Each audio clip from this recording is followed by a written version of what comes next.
Olá, eu sou Giovanni de Souza e este é o segundo trimestre de 2022 da classe de juvenis, uma viagem pelo Novo Testamento. Esta é a lição número 7, o Evangelho de Marcos.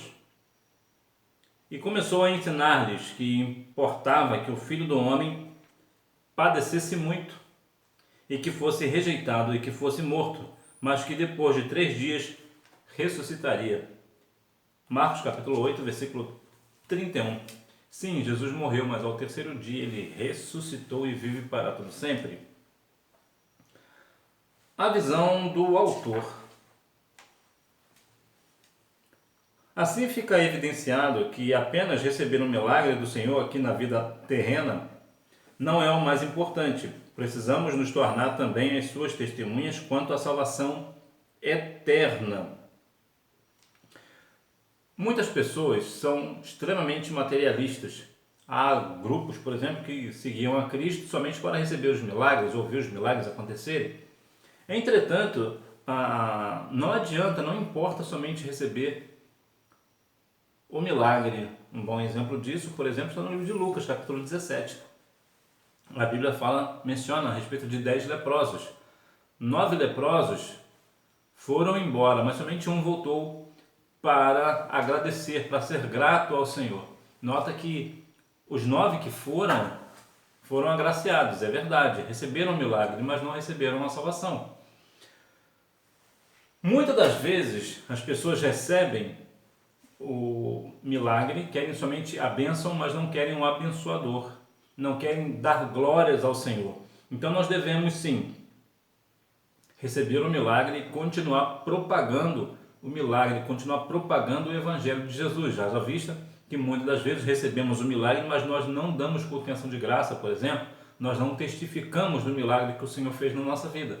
E nós devemos sempre testificar acerca dessas coisas. Portanto, quando você receber um milagre, receba o milagre e pregue sobre este milagre que você recebeu. Porque quando você fala de algo que aconteceu com você, no sentido espiritual, mostra que o Senhor é contigo, e as pessoas que estão próximas de você, você manda uma mensagem para essa pessoa diretamente.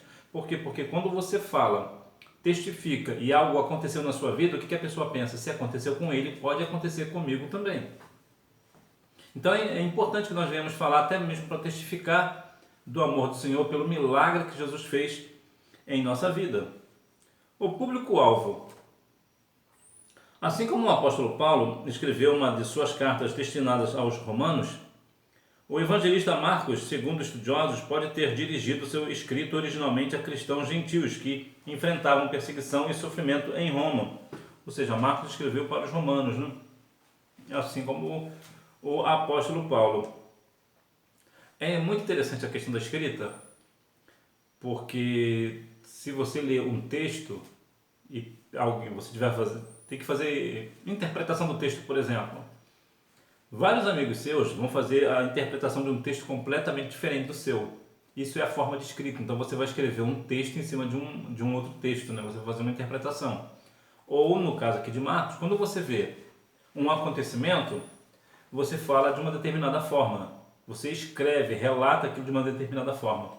Uma outra pessoa que pode estar no mesmo lugar onde você estava vai retratar de uma forma diferente.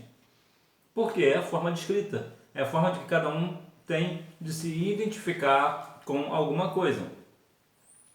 Por exemplo, quando uma pessoa é muito fã de culinária, né, gosta muito de culinária, principalmente a parte feminina, quando fala de alguma coisa, de algum acontecimento, pode usar uns elementos de culinária.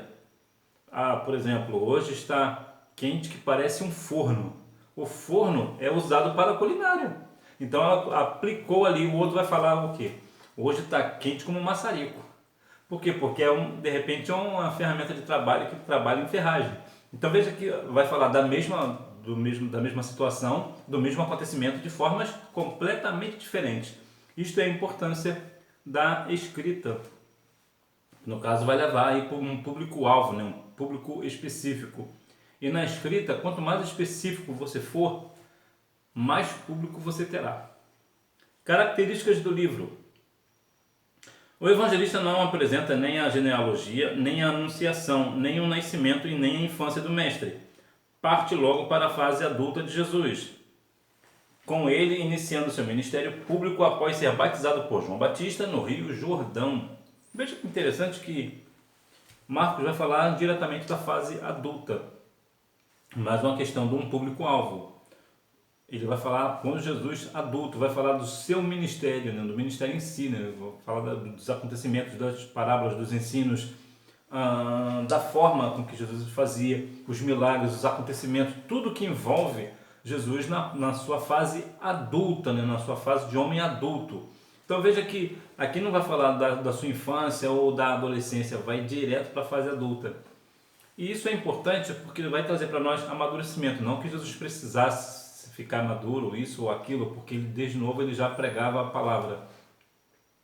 Mas o que eu digo é que, para trazer para nós, principalmente você que está numa idade bem nova, você entender que a nossa vida ela tem fases. É igual videogame, né? Vai mudando de fase. E quanto mais fase você mudar, mais difícil fica. A vida é assim também. Quando você começa a ficar mais velho um pouquinho, você vai ver que quando você era mais novo as coisas eram mais fáceis. E à medida que você vai envelhecendo, você vai entendendo que as coisas vão ficando mais difíceis, igual videogame mesmo. Então veja que aqui a questão de Cristo dá uma conotação bem parecida. Porque agora que Jesus é adulto, ele sabe que está próximo dele pagar o preço, de pagar o preço por nós na cruz do Calvário.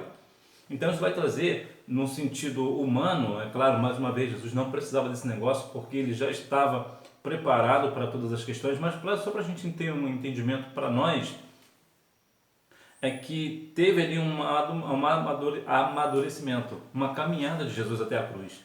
Ele teve a sua infância, a sua adolescência, foi crescendo, juvenil, jovem e agora na fase adulta. E é na fase adulta que ele vai ser crucificado. Então veja, nós precisamos compreender essas etapas da vida. Quanto mais velho nós vamos ficando, mais difíceis as coisas vão se tornando. Ensinos de Jesus em Marcos. Embora registre poucas parábolas, Marcos oferece a informação da existência de várias outras contadas por Jesus, o que nos faz entender ser esta, na percepção do evangelista, a forma mais comum usada pelo Senhor para transmitir ensinamentos. E com muitas parábolas tais lhes dirigia a palavra segundo o que podiam compreender, e sem parábolas nunca lhes falavam. Porém, tudo declarava em particular aos seus discípulos. Alguns pontos muito interessantes. Parábola é colocar ao lado de, ou paralelo a, algo dessa natureza. Então, quando você vai falar de uma parábola, você vai falar de algo para ficar parecido, para um melhor entendimento de uma situação específica. É interessante que Jesus sempre trazia em particular os seus discípulos. E isso traz para nós também que o Senhor tem sempre um particular conosco. Claro, desde quando nós tenhamos um particular com Ele. Não adianta você, talvez até vai para a escola dominical, vai para os cultos e tal, mas você ainda não tem uma comunhão com o Senhor. Porque estar na igreja não é necessariamente ter comunhão com o Senhor. Tem muitas pessoas que estão na igreja, que não têm comunhão. Tem pessoas que não têm possibilidade de ir à igreja, mas têm comunhão. Aqui é diferente da ideia dos desigrejados. Os desigrejados, eles não vão à igreja, não participam de nada da igreja, não têm uma raiz de nada, portanto, eles não têm uma comunhão plena com o Senhor. Porque não é possível que alguém compreenda, por exemplo, eu sou igreja, então eu não preciso de ir à igreja, eu vou ficar na minha casa porque eu vou fazer o meu culto sozinho, eu não preciso participar da ceia, eu não preciso de fazer isso, eu não preciso fazer aquilo. Então está negando a Cristo. Não é possível que a pessoa não tenha esse entendimento. Porque Jesus falou que aquele que não participa do meu corpo não tem comunhão comigo, não tem parte comigo. Então se alguém não participa da ceia, não tem parte com o Senhor. Se alguém não participa do pão, e aqui no sentido, tanto na questão da ceia, como principalmente no repartir do pão, que é aquela ideia de dividir, ter comunhão um com os outros, de saber da vida do outro, não a questão de fazer fofoca, mas de compreender o que o outro está passando e ajudar com isso ou ajudar com aquilo, não ter essa comunhão, esse partir do pão, não tem parte com o Senhor. Então não é possível que a pessoa não tenha esse entendimento, mas muitas pessoas, infelizmente, no Brasil tem cerca de 5 milhões de desigrejados que na verdade estão completamente afundados na cegueira espiritual, como diz 1 Coríntios capítulo 4, versículo 4, que o Deus deste século, no caso Satanás, cegou o entendimento dos incrédulos, porque não é possível que a pessoa não tenha uma compreensão do seguinte: a igreja, o templo, só para a gente compreender bem, o templo, ele não é feito apenas de um tijolo. São vários tijolos juntos para construir um templo. Assim também é cada um de nós. Eu sozinho, eu não consigo ser igreja. Eu só sou igreja quando eu estou reunido com pessoas. Uma pessoa sozinha não é igreja. Não é possível que as pessoas não consigam entender isso, compreender isso. Mas aí as pessoas falam, mas isso é um sistema religioso. Mas espera aí. Então quer dizer que o sistema religioso da igreja A e a igreja B não serve para você, mas o seu sistema sozinho está servindo? De todo mundo está errado, só o seu está certo? Veja como é que não faz sentido. Então há pessoas que infelizmente estão com seus entendimentos cegos, né, fechados para a obra do Senhor, para Cristo em si, e insistem em achar que não precisa de ter comunhão com o Senhor, não precisa de partir do pão, não precisa de estar no templo adorando e bendizendo o nome do Senhor. Posso fazer um culto doméstico? Sim, não só pode como deve, é saudável. Mas nós não devemos apenas ficar pensando que eu sozinho, dentro da minha casa, eu sou igreja. Não, eu não sou igreja sozinho dentro de casa. Eu faço parte da igreja. Eu sou um tijolo da igreja, vamos botar assim, né? Então nós venhamos compreender que o Senhor Jesus nos traz alguns ensinos, e um desses ensinos é ter comunhão com Ele. Para concluir, por meio da síntese de Marcos sobre muitos eventos, observamos o quão exaustivo era o trabalho de Jesus, pregando, orientando os discípulos, ensinando nas sinagogas, expulsando demônios, curando enfermos, orando de madrugada, evangelizando as aldeias.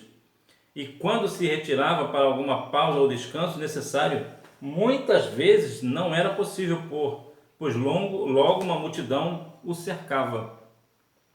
Entretanto, ao invés de ficar chateado ou se ausentar mesmo assim, Jesus se compadecia e anunciava-lhes a palavra, que como nosso bondoso mestre, nós também saibamos escolher as prioridades, servindo a Deus antes de a nós mesmos e sempre nos compadecermos do nosso próximo. Existe uma questão aqui muito interessante, que é muito pouco falado nas igrejas, que é a respeito de uma coisa que é completamente descabível, que é a ideia de que o pastor agora pode tirar férias.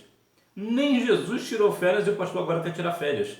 Haja visto, certa vez, alguém foi consultar o pastor, uma palavra pastoral, e o pastor disse o seguinte: eu não posso te falar nada, não posso te dar uma instrução agora porque eu estou de férias.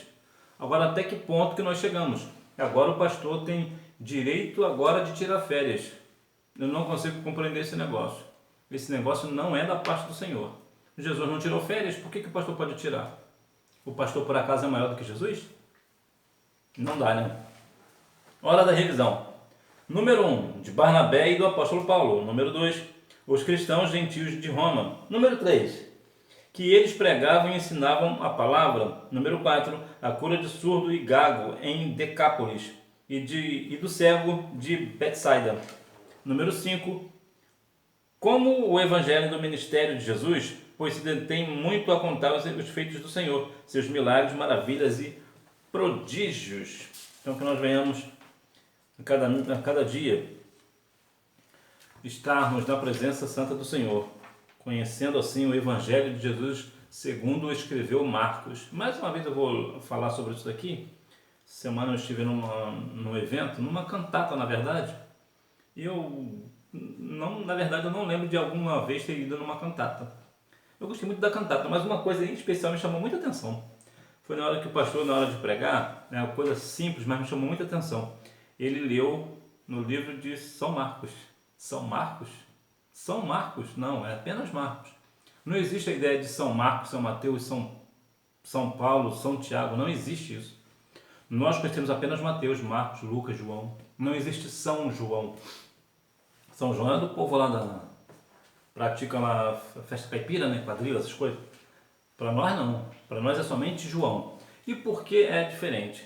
Pelo seguinte: quando alguém menciona São João, por exemplo, no livro de João, aqui eu falo aqui no livro de Marcos, que é na nossa lição, quando alguém fala assim, o livro de São Marcos, está dizendo que esse Marcos é um santo digno de adoração. Então vamos todos adorar Marcos. É essa a ideia. Então nós não devemos praticar. Então evite essa ideia de falar São Marcos, São Mateus, São Tiago. Isso não é coisa nossa. Isso vem da Igreja Católica, da tradição da Igreja Católica, que fala muito esse negócio, mas nós não. Nós somos cristãos apostólicos e não romanos. Portanto, somos diferentes dos católicos nesse segmento. Então, que nós venhamos a cada dia mais compreender o Evangelho segundo escreveu Marcos. Compreender que os ensinos do Senhor Jesus, através das parábolas, dos sermões, dos prodígios, dos milagres, que nós venhamos compreender a questão até mesmo da fé. No livro de Marcos, tem algo bastante interessante, me veio a lembrança aqui, eu não sei se eu vou lembrar da referência. Deve ser o capítulo 2. É o capítulo 2 de Marcos. Capítulo 2, vamos ver o versículo 5. Jesus, vendo a fé deles, disse, vamos ver o 4. Não podendo aproximar-se dele, por causa da multidão, descobriram o telhado onde estava, e fazendo um buraco, baixaram o leito em que jazia o doente. Jesus, vendo a fé deles, disse ao paralítico, filho, perdoados estão os teus pecados. É muito interessante essa passagem, porque vai falar de uma fé de 4 pessoas, e por causa da fé dessas 4 pessoas, outra pessoa recebeu a cura, que aqui no caso foi o paralítico. Aí, você vai lá para o versículo 9 e 10 que fala assim, qual é mais fácil, dizer ao paralítico, estão perdoados os teus pecados, ou dizer-lhes, levanta-te, toma o teu leito e anda? Ora, para que saibas que o Filho do Homem tem na terra poder para perdoar pecados, disse ao paralítico, ao 11, a ti te digo, levanta-te, toma o teu leito e vai para a tua casa. O que só prova que de fato Jesus fez um paralítico andar, curou um paralítico através da fé do paralítico? Não, através da fé de 4 homens. Então que nós venhamos ser um desses 4 homens, ter uma fé tão extraordinária no Senhor, e nós venhamos levar as pessoas a Cristo para que Cristo cure, perdoe essa pessoa primeiro, perdoe os pecados dessa pessoa, e depois essa pessoa receba o milagre, e depois certamente essa pessoa também irá pregar a Cristo, o milagre que recebeu, e assim o Evangelho do Senhor cresça para a honra e glória do seu nome. Que Deus em Cristo continue abençoando a sua vida, que você tenha uma boa aula, não deixe de ir à Escola Bíblica Dominical, até porque quem faz a escola é o aluno. Tchau!